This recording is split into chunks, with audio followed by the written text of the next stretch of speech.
আজকের ভিডিওতে আপনাকে এমন কিছু দৃশ্য দেখাতে চলেছি যেসব দৃশ্য দেখার জন্য আপনার অনেক ধৈর্য এবং সময়ের প্রয়োজন পড়বে না, কারণ এইসব ভিডিওকে সময়ের সাথে তাল মিলিয়ে সেই সব ফুটেজকে এতটাই দ্রুত করে দেখানো হয়েছে যে সেগুলিকে আপনি খুব কম সময়ের মধ্যেই তা দেখতে পাবেন। তো চলুন শুরু করা যাক। এটা না বললে নয় যে আপনি কতটা ভাগ্যবান তা আপনি কল্পনাতেও ভাবেননি, কারণ একবার ভেবে দেখুন যে আপনাকে কতটা বাধা বিপত্তি পেরিয়ে সকলকে হার মানিয়ে আপনি এই পৃথিবীর আলো দেখেছেন।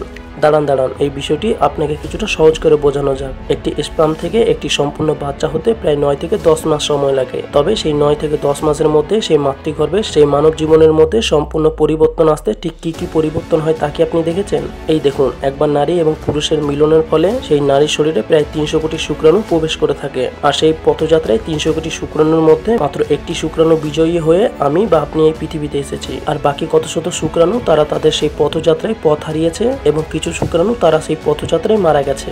যাই হোক, এত শত বাধা বিপত্তি পেরিয়ে প্রথম 1 মাসের মধ্যে একটি মানব জনম ভূপৃষ্ঠে জন্ম নেওয়ার জন্য প্রস্তুত হয় এবং দ্বিতীয় মাসে অর্থাৎ 2 মাসের মধ্যে তৈরি হওয়া সেই মানব শরীরের মধ্যে ছোট ছোট আকৃতির হলেও ব্রেন এবং হৃদয়ের মতো বিভিন্ন অর্গান আবির্ভাব হতে শুরু করে এবং প্রথম 3 মাস হতে না হতে সেই তৈরি হওয়া মানব শরীরের মধ্যে হাত পায়ে জন্ম নিতে শুরু করে এবং 4 থেকে 6 মাসের মধ্যেই মাতৃগর্ভে জন্ম নেওয়া শিশুটির মধ্যে ধীরে ধীরে শরীরের লোম এবং মাথার চুল গজাতে শুরু করে। সেই সাথে মানব শরীরে থাকা 5টি সেন্স সজাগ হতে শুরু করে এবং অবশেষে 7 থেকে 9 মাসের মধ্যে মাতৃগর্ভের ভেতরে থাকা শিশুটির সম্পূর্ণ পরিপূর্ণ হয়ে ওঠে। আর সেই মাতৃগর্ভ থেকে বেরোনোর পরেই আমি বা আপনি এই পৃথিবীর আলো দেখেছি। যদিও এইসব খালি চোখে আমাদের কখনোই দেখা সম্ভব না, তবে সময়কে হাতে নিয়ে 10 মাসের মাতৃগর্ভে থাকা দৃশ্য আমরা খুব কম সময়েই তা দেখার সুযোগ পেলাম।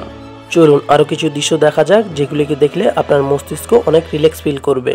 একটি গোটা আপেলকে যদি কয়েক হাজার খাদ্যকৃমি এই পোকাগুলির মধ্যে রেখে দেওয়া হয়, তাহলে সেই আপেলটিকে এই পোকাগুলি খেয়ে কতক্ষণে শেষ করে দিতে পারবে।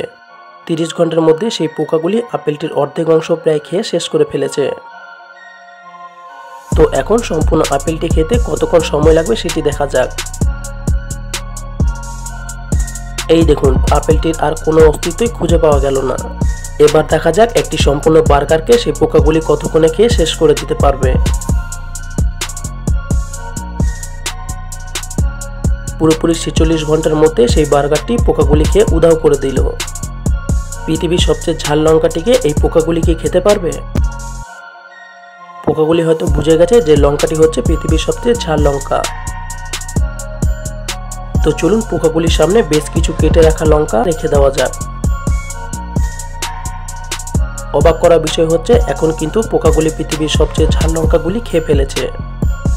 তো চলুন এবার সেই ঝাল লঙ্কার বীজ থেকে একটি চারা গাছ রোপণ করা যাক আর দেখা যাক সেই চারা গাছ থেকে সম্পূর্ণ একটি ঝাল লঙ্কা আসতে কতদিন সময় লাগবে। অপেক্ষার সময় শেষ করে কিন্তু সেই বীজ থেকে গাছ এবং গাছ থেকে সেই গাছের লঙ্কা ধরতে শুরু করেছে। তো চলুন আরো কিছু সময় নিয়ে সবুজ লঙ্কা থেকে লঙ্কাটি পেকে যাওয়া পর্যন্ত অপেক্ষা করা যাক। অবশেষে 170 দিন পর সেই লঙ্কা গাছটি থেকে বেশ কয়েকটি লাল লঙ্কার ফল ধরতে সক্ষম হয়েছে।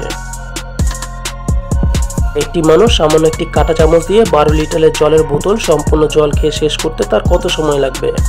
তো চলুন দেখা যাক এই কাজটি করতে ব্যক্তিটিকে কতটাই না ধৈর্য এবং সময় নষ্ট করতে হয়েছে। তবে এই পরীক্ষাটি করার জন্য তাকে কিন্তু 5 ঘন্টা 30 মিনিট সময় নিয়ে সেই ব্যক্তিটি বোতলটির অর্ধেক জল খেয়ে ফেলেছে।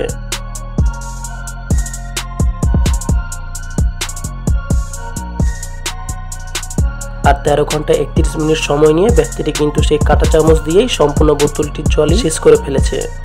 এবার দেখা যাক ব্যক্তিটি একটি কাপড় সেলাই সুইয়ের সাহায্যে এত বড় একটি কাচের বাক্সের জলের পরিমাণ শেষ করতে তার কত সময় লাগবে।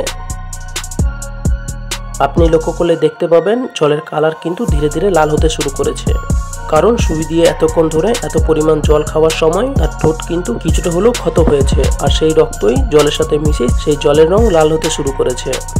আর অনেক কষ্ট করেই সেই কাচের বাক্সের সম্পূর্ণ জল প্রায় 32 ঘন্টা পর সেটি শেষ করে ফেলেছে।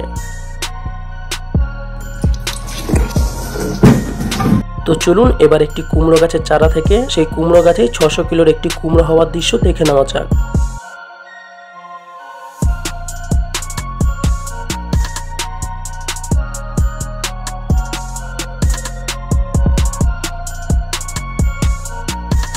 কিছু সিগারেটকে যদি মাটির সাথে পুঁতে দেওয়া হয় তাহলে মাটির সাথে সেই সিগারেটগুলি মিশে যেতে ঠিক কত সময় লাগবে।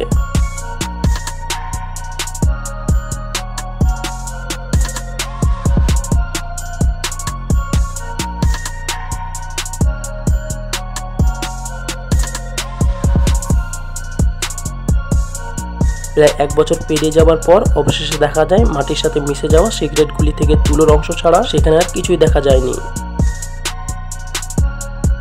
আপনার আঙ্গুল যদি কোনো কারণে কোনো জায়গায় ঘষা লেগে কেটে যায় তাহলে কিছুদিনের মধ্যেই সেই জায়গাটি আপনার অজান্তেই ঠিক এইভাবে ঠিক হয়ে থাকে। একটি কাঁচা আমকে যদি খোলা আকাশের নিচে রেখে দেওয়া হয় তাহলে সেটি কতদিনে গলে পচে যেতে শুরু করবে।